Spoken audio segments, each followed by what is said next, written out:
Reading through the Bible, Genesis chapter 39, Joseph and Potiphar's wife. Now, Joseph had been taken to Egypt.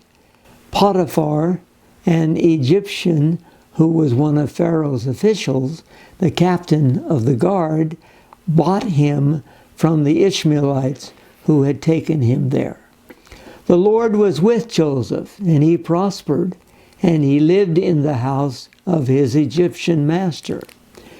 When his master saw that the Lord was with him, and that the Lord gave him success in everything he did, Joseph found favor in his eyes and became his attendant.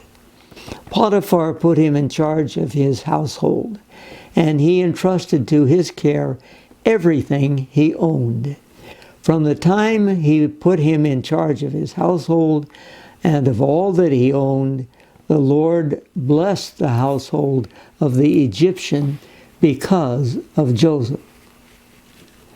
The blessing of the Lord was on everything Potiphar had, both in the house and in the field. So he left in Joseph's care everything he had. With Joseph in charge, he did not concern himself with anything except the food he ate. Now Joseph was well built and handsome.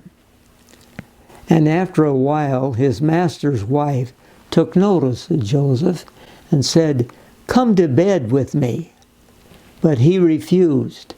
"With me in charge," he told her, "my master does not concern himself with anything in the house. Everything he owns, he has entrusted to my care. No one is greater in this house than I am. My master has withheld nothing from me except you, because you are his wife.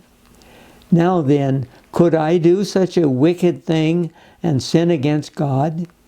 And though she spoke to Joseph day after day, he refused to go to bed with her or even be with her. One day he went into the house to attend to his duties, and none of the household servants was inside. She caught him by his cloak and said, "Come to bed with me." But he left his cloak in her hand and ran out of the house. When she saw that he had left his cloak in her hand and had run out of the house, she called her household servants. "Look," she said to them, "this Hebrew has been brought to us to make sport of us. He came in here to sleep with me, but I screamed. When he heard me scream for help, he left his cloak beside me and ran out of the house." She kept his cloak beside her until his master came home. Then she told him this story. "That Hebrew slave you brought us came to me to make sport of me. But as soon as I screamed for help, he left his cloak beside me and ran out of the house." When his master heard the story his wife told him, saying, "This is how your slave treated me," he burned with anger. Joseph's master took him and put him in prison, the place where the king's prisoners were confined. But while Joseph was there in the prison, the Lord was with him. He showed him kindness and granted him favor in the eyes of the prison warden. So the warden put Joseph in charge of all those held in the prison, and he was made responsible for all that was done there. The warden paid no attention to anything under Joseph's care, because the Lord was with Joseph and gave him success in whatever he did. You notice that Joseph is approached several times by his master's wife, but he always refuses. And when she told her story to her husband, it says that he was angry.